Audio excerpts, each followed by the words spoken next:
Zeiten kritischer Entscheidungen brauchen wir rational denkende Menschen als Berater. In times of critical decisions, we need rational thinking people as advisors.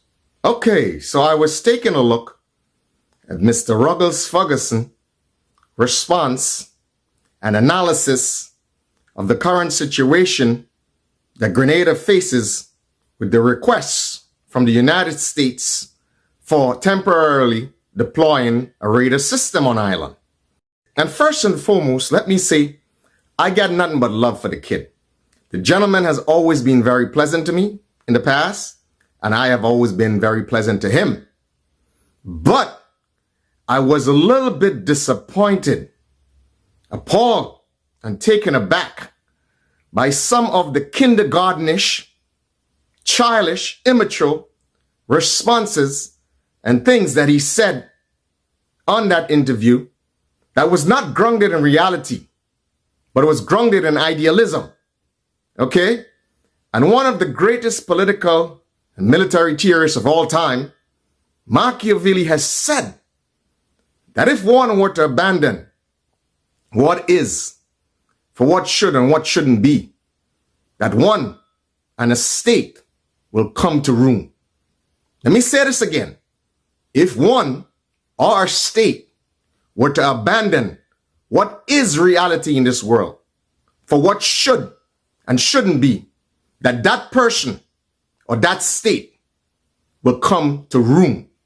Okay? And we have seen several examples throughout history of nations that have come to their own ruin by reckless political decisions. And let me say that I understand, and the reason that I'm so surprised or shocked at this gentleman is because I understand, and I know for a fact, the gentleman understands struggle, the gentleman understands conflict, okay? And the gentleman, to a certain degree, should understand a little bit of geopolitical reasoning, unless, of course, I am mistaken, okay, in the very high esteem in which I hold the gentleman. Then I may have to reassess how I think about the gentleman. Is it that petit bourgeoisism has intoxicated the gentleman to such an extent that it has totally and entirely blinded his judgment? So let me also say, okay, because I know you guys are so sensational and emotional, and you might think that I'm leaning one way or the other. But let me also say, Grenada can say yes, Grenada can say no. But for Mr. Ruggles Ferguson to believe that there shouldn't be any consequences for saying either yes or no is just downright immature and childish. Okay? For him to believe that that is the way this world works, I'm starting to wonder on which planet the gentleman has been living for the I would say, over 50 years. I mean, even in the annals of interpersonal relationships, there are consequences when you don't do things that people expect you to do, especially if people perceive you as a friend. I mean, just think about it. You're hanging out with a couple of guys, you get into a situation, and you expect your friends to come to your aid, and they don't come to your aid. What you think is going to happen? You think you would not reassess the relationship you had with them? I mean, what do you think, Ruggles? What, you believe because we are all individuals and that's not going to affect how we think about situations? And because we're sovereign states, that we're not going to have some sort of response when our national interests or foreign interests is threatened? Or if they're let down by someone they perceive as a friend, the natural thing to do would be to reassess the relationship and take the necessary measures to ensure that they are not duped, that they are not abandoned in the future. And he went into this tirade of international law and sovereignty of states and all of this stuff, okay? And the gentleman failed to realize that with all these mechanisms in place, okay, they are there as deterrents, as safeguards. But if they were foolproof, then we would not have any conflicts or wars on earth, right? So as a matter of political strategy, geopolitical thinking, small nations, especially small nations, should estimate and should calculate, okay, where they stand in the struggles that take place on this earth. Because every major power or every major nation, okay, they are juggling, okay, and they are jostling with each other for power and influence on this earth, okay? That is the reality of life on this earth, okay? This is not unique to the United States. Every major power on this planet, as we speak, is currently jostling for power and influence, okay, on this planet. Believe you me.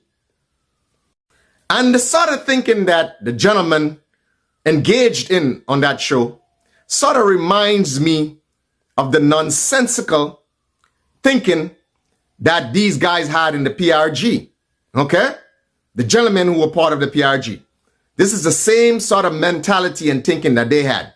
That they thought that in the middle of a Cold War, okay, that they could have inserted themselves in the middle of that Cold War, okay, and there would not be consequences.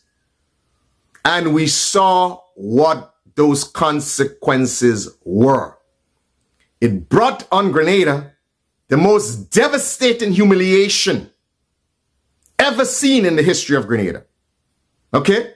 The most devastating humiliation to its young men and women and the nation at large. And I know for a fact, and he knows what I'm talking about, so for him to go on that show and spew all that hogwash, all that irrational thinking, it breaks my heart. I would have thought that he would have known better. Now, if the gentleman had said, look, I am going to analyze this based on social, political, military, and economic influences. Okay? If you said, yeah, these are the 4 parameters I am going to use to analyze this situation, and then we can determine what would be in the best interest of Grenada. And then he analyzed it based on those platforms, and he came up and he says, X, Y, and Z, this is the reason why I believe we should say no. Okay? And this is why I believe that this is in the best interest of Grenada. Then the gentleman would have protected his credibility. Because I will reiterate it again. Nations on this planet Earth, every single nation does what is in its best interest. Remember that. The very nations that you think are your friends, okay, does what is in its best interest. And then he goes on to say, well, oh, I don't think there should be consequences for saying no, as if he assumes that the administration of Grenada would say no when a decision has not been made. Okay? And I believe that the Prime Minister did say that he was careful and considerate of this very technical and critical matter. Okay? But I believe that Mr. Ferguson, in some respects, by what he says, they've made no bones about it. It's trying to influence the process. Okay? But if these are the people, okay, who we look to for advice or some influences in the nation, then God help us. God help us. If this is the irrational approach that this gentleman takes to a discussion of such a critical matter, then it makes me wonder, is this the same sort of approach this gentleman uses when he goes to trial? Okay? When he's entrusted by a client and he goes to trial, where political maneuvering, strategic maneuvering, okay, and careful and considerate action is required in a trial. I pray and hope that the people who pay this gentleman money to represent them, I pray and hope that the nonsensical, hogwash, kindergartenish approach that he used on that program is not what he uses in a court of law. For his client's benefit, I pray that he doesn't use that same approach. And what is sad is I believe that this gentleman should know better. But in some respects, I believe that the gentleman is insulting the intelligence of Grenadian people. Okay? And I take that personal. Very personal.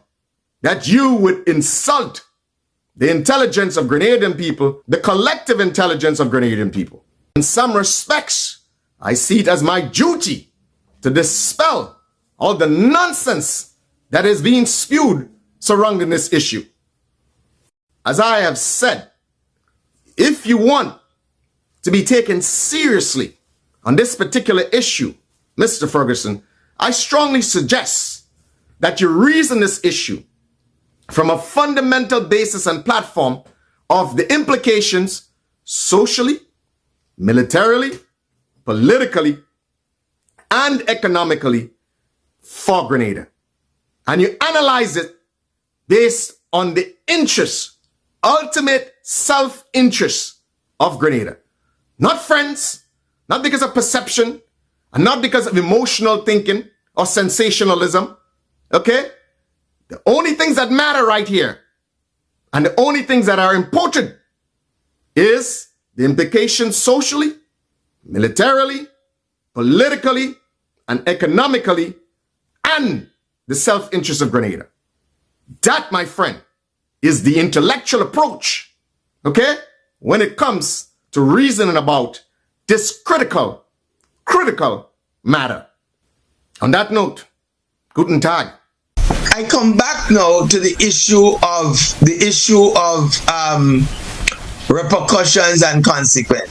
And the first question, why should there be consequences? Why should there be repercussions where in a situation you are dealing with a country, a sovereign nation, you make a request and there's no problem with making a request. All countries make requests to do different things, including for aid. But if somebody say no, right? You have a right to say no. You tell children in school in relation to certain things that you have a right to say no.